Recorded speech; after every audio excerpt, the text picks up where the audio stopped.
Hi, I'm Scott and welcome back to my shop. In this video, I'm going to talk about sharpening a negative rake scraper. So keep watching. A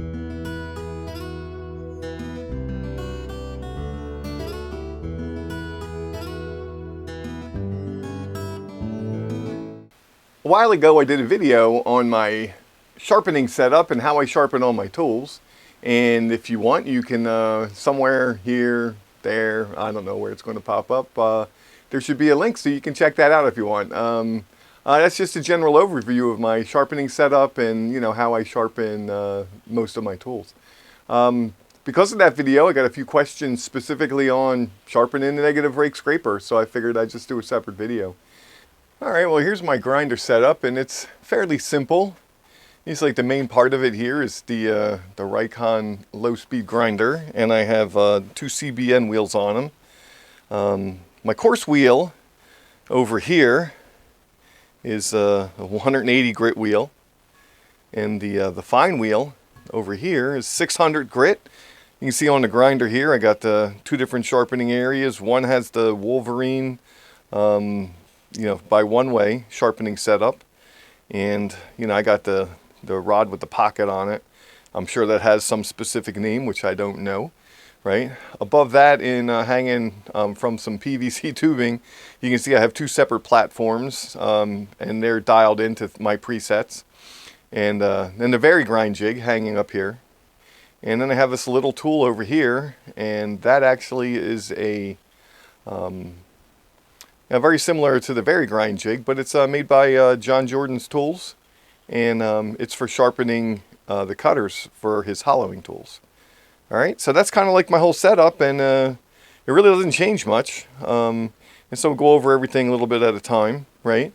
So right here we have a Stewart Batty sharpening platform, and I have this set all the time at 40 degrees. It's where I sharpen my 40/40 bowl gouge. And if you're interested in how I sharpen that 40/40 bowl gouge, you can check out the video I have on sharpening my 40/40 grind bowl gouge. So, why negative rake scraper? I used to sharpen all my scrapers flat.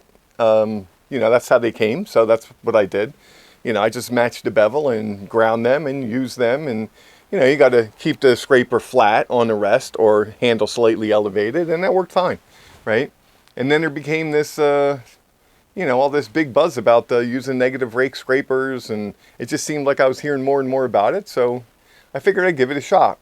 I know there's some physics to it and why it's better, but I'll leave that to the smart physics people to explain, right?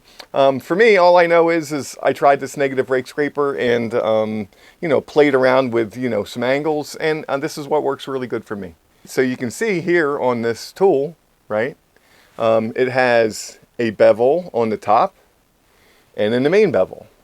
Okay, and that bevel on the top is what makes it a negative rake scraper, right? So why are you going to put that bevel on the top, or what angle are you going to put that bevel on the top? Well, I guess there's a lot of opinions on that. So, for me, I just used what worked best for my setup.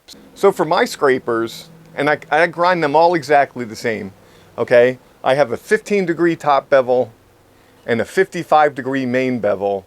I did some research, and the generally accepted standard range for a scraper is somewhere between 65 and 75 degrees.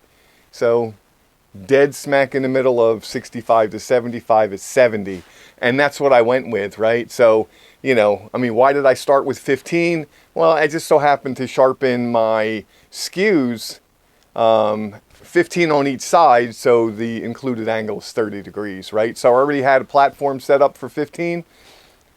So then it became, okay, so if I'm going to use that, then 55 makes sense, right? So 15 and 55 is 70. So that's really the reason I came up with what I did. It seems to work really good for me. All right, so here we are over at the grinder, and you can see I have my 15-degree platform set up, and I started out, using that 15 degree to sharpen my skews. Okay, and here you can see our little 1/2 inch skew. But this skew particularly, this 1/2 inch skew, I use this as a scraper. Okay, so I actually use this to cut in all the dovetails on my tenons, right? So it just kind of shows you, even though this is 30 degree, this works perfectly good. And I'll show you, this in practice a little bit later on in the video. All right. But anyway, so, 15 degree on one side, flip it over, 15 degree on the other side, right? And then we have a nice flat scraper with an angle on it so we can cut in a dovetail. Okay. So the only difference that I do is I actually burnish this edge with a burnishing rod. And I'll show you more about that in just a minute. Okay, so now here we are with our round nose scraper, all right? And you can see that top bevel. I would sharpen that here, all right? And to get that angle on the bevel.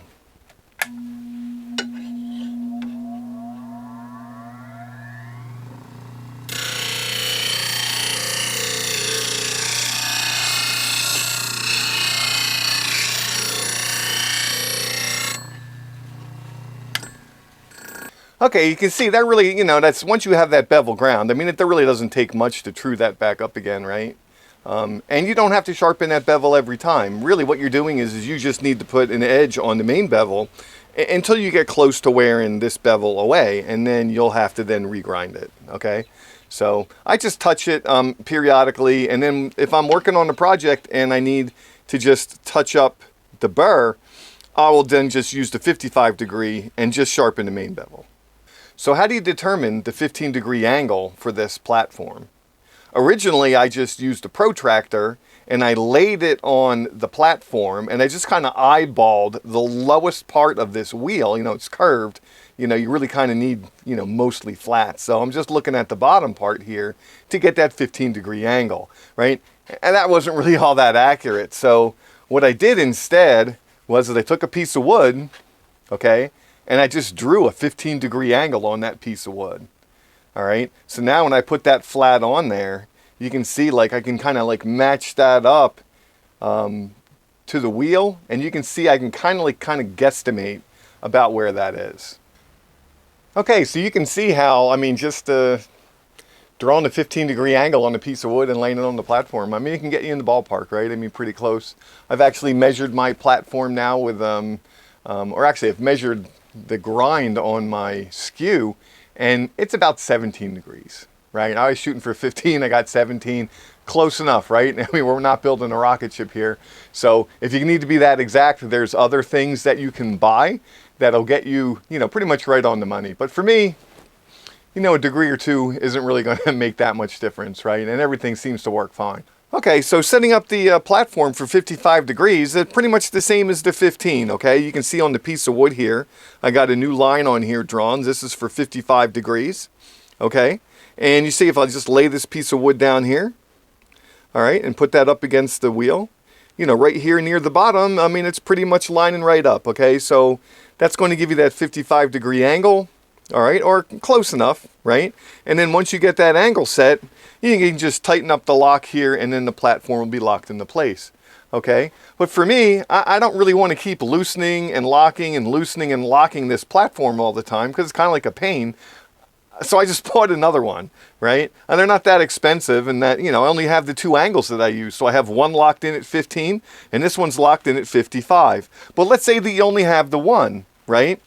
Well, I'm going to demonstrate with the 55 degree, okay? Once you have this set once, okay, you can just lay a piece of wood on there and just trace around, okay? You just trace around the piece of wood, all right? And then you would cut that out on like a bandsaw, or you could use a hand saw, all right? So what you're left with is a curve, okay, because it followed the wheel, all right? But I actually cut a little bit shy of the line, okay? And then what I did is I actually left this locked in place and then just ground that down using the wheel itself until it was a perfect fit, okay? And then I put this away, all right? So I put this away and I marked the angle on it, right? So if I do change this platform, right, I can get that dialed right in really quick at exactly 55 degrees every time. And you could do that with any angle, right? I mean, if you want more than the 2 angles that I'm using, you could do whatever you want. You know, you could have a whole series of these if you wanted, right? So, but that's what I do with this, right?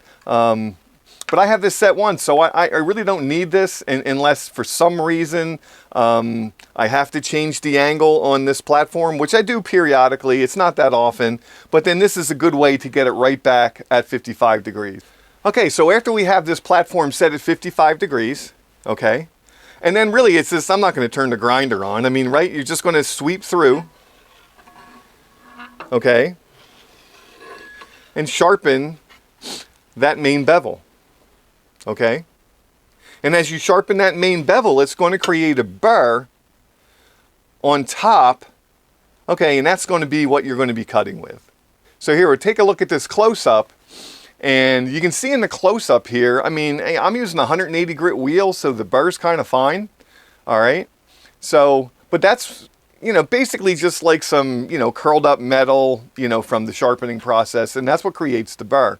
Right? And it's kind of like, you know, like almost like sanding, right? I mean, eventually that burr is going to wear away, and if it does, you're going to be back at the grinder, right? And you're going to be back at the grinder putting that burr back on your tool. If you want that burr to last a little bit longer, well, actually, to be honest, it's going to last a lot longer, okay? You're going to want to burnish your scrapers. Okay, so here's the burnishing rod, right? It's just a standard burnishing rod. I used to use this to burnish a burr onto my card scrapers when I used to do flat woodwork, right? And really the concept here is going to be pretty much the same thing, okay? So what I'm going to do is I'm going to lay that flat on the bevel. You know, hopefully you can see that on the camera, right? Flat on the bevel. And I'm just going to lift the back end off the bottom of the bevel. So really it's just riding along the cutting edge, all right? And I'm going to put, you know, some pretty decent force, and I'm going to hold that away of the bottom, and, you know, so that angle maintains, and I'm just going to run that right across that cutting edge. And the whole concept here is really to kind of like roll that burr right up just a little bit, and it is just a little bit, all right? And it will bend that point, okay, ever so slightly, just upward, just a little bit, okay? And that does really make a difference when you're, you know, when you're using the scraper, okay? I got some close-ups that I'll show you, so you can see the difference. And in this close-up, you can see what it looks like sharpened right off of the 180 grit wheel, okay? So that's the burr that you're getting, and it's really small, right? A lot of people will use a coarser wheel to give a bigger burr, and you will get a bigger burr with a coarser wheel, okay? So, but you really don't need it if you're going to burnish that burr, okay? And in this one, you can see after it's been burnished, and you can see there's a significant difference. You can also see, you know, right where it looks like right underneath the bottom of that cutting edge, it looks kind of polished, okay? Because it kind of was, right? I mean, you took that burnishing rod and you curled that point ever so slightly upward, okay? And so that's kind of cool, right? And you're going to see it makes a really, really nice, really sharp tool that's going to slice through the wood instead of just scraping it away. Okay, so you heard me talk about negative rake scrapers. You saw how I set my grinder up, how I set the platforms up, you know, how I keep the platforms adjusted. I mean, worst case scenario, you know, if you don't want to go through using a little piece of plywood to, you know, make yourself little templates, you know, once you have one scraper done, you could just match the bevel, right? Just use the platform and match the bevel. It's not that hard. I think we've all done that before. Okay, so, but now we have the scraper sharpened, round nose scraper. You know, like I said, I use this small skew to do my tenons, you know, to cut in the dovetail. So the proof's in the pudding, right? Let's take a look and see how they work in practice. Okay, here you see I got a piece of cherry here on the lathe, and it's, you know, just 5x5, small piece. I'm gonna make a really small bowl. Don't really need to be any bigger than that to show you what I want to show you. And this is actually some ornamental cherries. This is pretty hard stuff, okay? And not that that really makes all that much difference, but you're gonna see that the the negative rake scraper is going to just make very, very short work of, you know, cleaning up anything on here.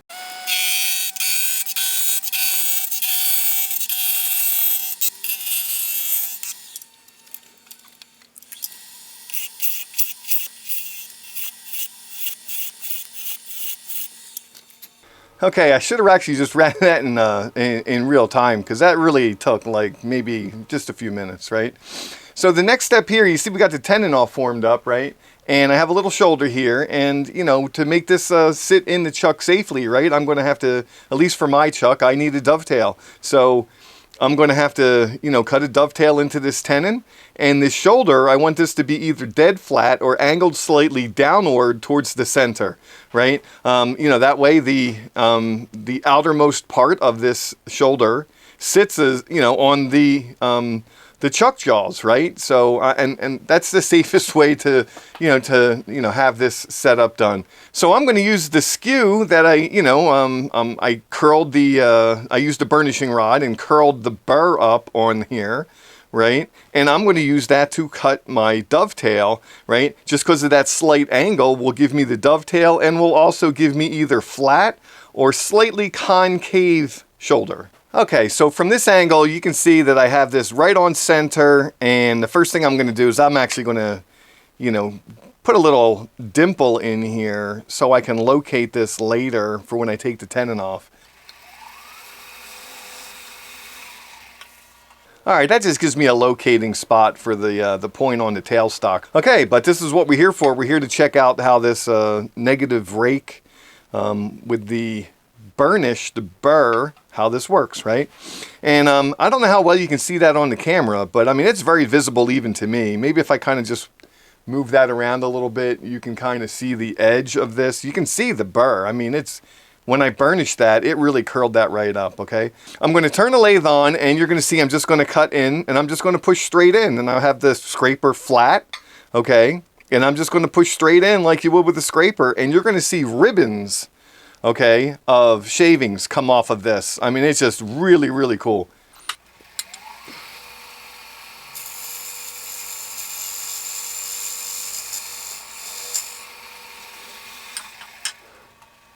You know, we're definitely slicing through the wood here, right? That is, we're not creating dust.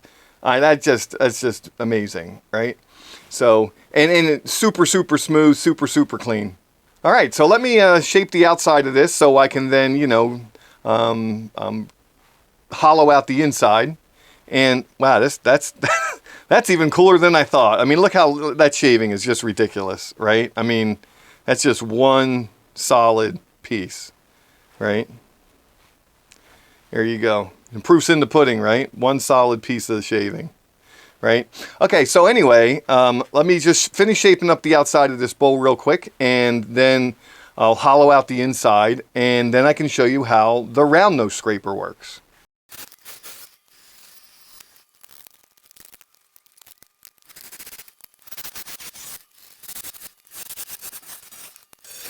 Okay, so here we got our bowl, and you can see there's like some concentric rings, and you know, here I probably could have smoothed this out a little bit better. I mean, there's definitely a hump here, right? But it's good to demo the scraper, right? So, and these rings, if you're getting these rings when you're doing your bowl turning, right, it's really because of the gap between the point and the end of the bevel, right? I mean, if you grind the heel away, these rings will be less pronounced, and I usually do, but you can see on my bowl gouge that I really don't have much of the heel ground away at all, so I have these pronounced rings.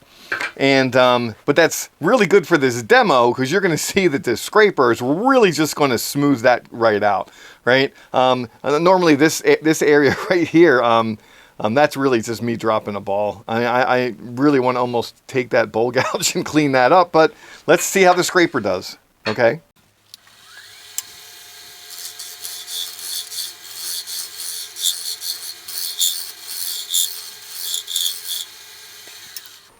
Okay, I'm going to take a break here, and you can just see, I mean, I obviously have not worn the burr off of this scraper yet, and you know, some people say that burr lasts about 15 seconds. Well, if all I did was grind it, that burr would be gone by now, okay? And you can see that's still cutting. I mean, these shavings pretty much speak for themselves, right?